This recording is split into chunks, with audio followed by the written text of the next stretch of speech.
changing your life one story at a time. This is the Chicken Soup for the Soul podcast with Editor-in-Chief Amy Newmark. Hey, it's Amy Newmark with some instant inspiration from Chicken Soup for the Soul. So Friday we talked to Arianna Huffington about the importance of getting enough sleep. And of course, one of the things that interferes with sleep is stress. And one of the things that creates stress is when we are too hard on ourselves and we're trying to make everything perfect. So with the holidays coming, I want to talk about one of my best pieces of advice from my book, Simply Happy. And that advice is to let your life be more of a happy mess and strive for excellence, not perfection. I know that you try to make things perfect, and I do too, up to a reasonable point.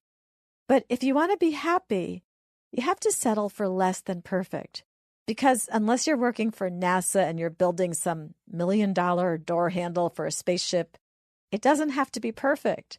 And that is something that I've learned over many years of, 1, being a busy mom with not enough time, 2, being a human being, and 3, sending more than 150 books to the printer, every single one of which seems to have invisible typos that do not show up until we've printed at least 50,000 copies. It's just uncanny. So there was a wonderful psychologist and expert on stress management. Her name was Harriet Braker, and she wrote a book called The Type E Woman: How to Overcome the Stress of Being Everything to Everybody. And what Harriet said was, striving for excellence motivates you, but striving for perfection is demoralizing. Women in particular, with all their multitasking, need some help in letting go. Because does anyone actually remember if you baked everything yourself the last time that you entertained, or if your kids' clothes looked perfectly pressed during the 5 minutes they had them on before they got mud on them? Does anybody remember if you've sent out holiday cards every single year without fail? So one of my favorite stories on this topic is The Power of Illusion. And in this story, Donna Milligan Meadows tells us about her friend Sarah. And Sarah had the perfect home, and she had this living room that was beautifully wallpapered. So one day, Donna was admiring Sarah's house, and she was talking about her own wallpaper and how it didn't line up at the seams and it wasn't straight at the ceiling. And Sarah's was so perfect. And Sarah said, "No, it's all an illusion. Look at my seams. They aren't perfect either. There's a tear over in the corner. You did your wallpaper yourself, so you know every spot that isn't exactly perfect, but no one else will see those mistakes, just like you didn't see the mistakes in mine." And years later, when Donna was days away from hosting her daughter's wedding in her perfectly landscaped backyard, where the flowers even matched the wedding color scheme, it rained.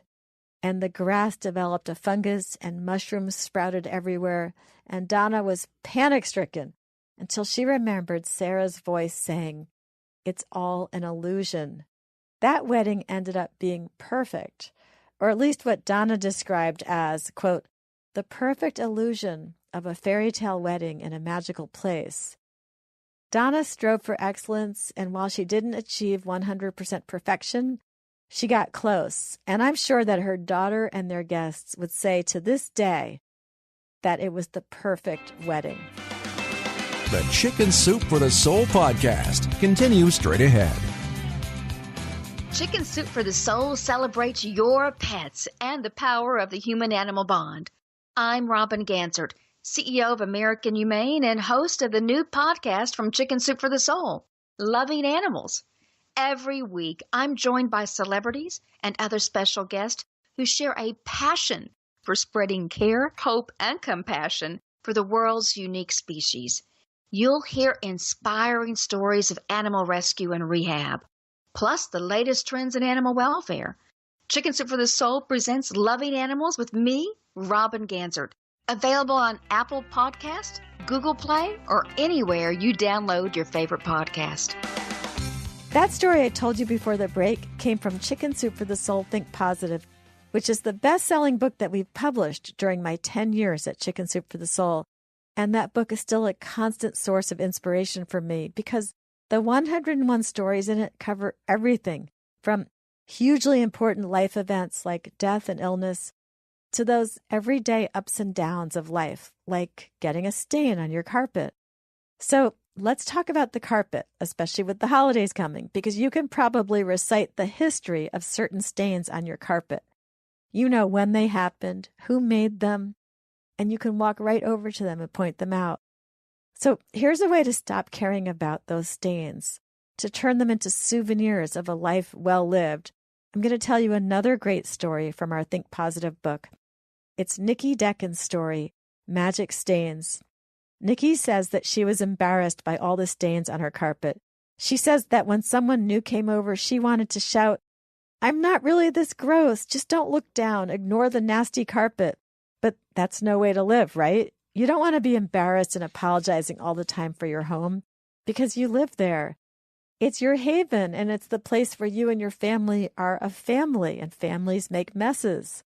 So one day, one of Nikki's friends told her to stop apologizing for that well-worn, lived-in state of her house, and she said instead that Nikki should just be grateful to her home, and she should actually start thanking all her possessions for being part of her life and for being there for her family. And she told Nikki about a group of people who conducted an experiment. After they'd used an item like a rake, they would thank it for its service and they would gently put it away. And they discovered over time that they were very successful and highly productive as a community. And they attributed it to the fact that they thanked their daily tools out loud. So Nikki decided to try it with the things in her house. And she felt a little weird about talking to things like the vacuum. So she decided to thank God instead. She thanked God for her family's furniture, and she expressed thanks for the roof they slept under and their comfy pillows and their clean towels. And then she got to that dining room carpet, and she tried to find something nice to say about it, starting with the big orange stain that was beneath her 3-year-old's chair. And then she realized something, that she and her 3-year-old had made that stain while doing a really fun art project together. And as she looked around the living room and the dining room at all the different stains, she remembered how they got made.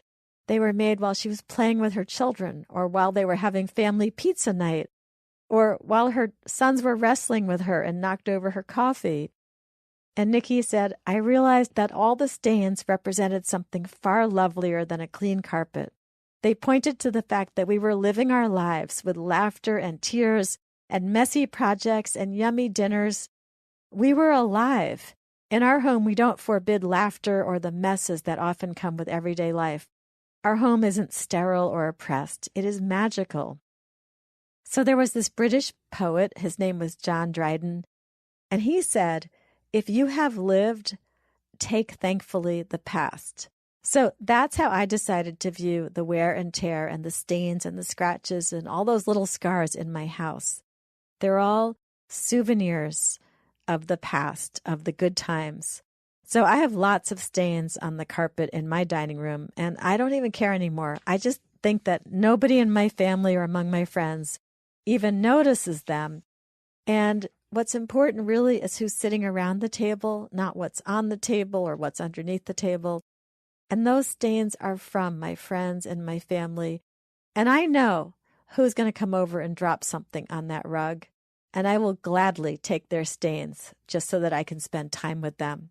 So I've learned to make friends with those stains and the dings on my furniture and the scratches on my walls because they show that we are actually living here.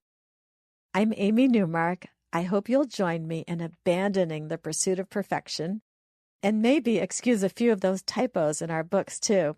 Thanks for joining me today on the Chicken Soup for the Soul podcast. If you want to read more about the books I mentioned, Simply Happy, which is my personal memoir, or Think Positive, our bestseller ever, please go to the podcast section of our website, chickensoup.com. And please tell your friends and family members about the Chicken Soup for the Soul podcast. You can follow me on Twitter at Amy Newmark to get a link for each new episode. Or you can subscribe to the podcast and have it automatically downloaded into your phone by going to Apple Podcasts or Google Play or wherever else you like to get your podcasts. Now come back Wednesday for a couple of news stories that will motivate you to step outside your comfort zone and use the power of saying yes to energize your life.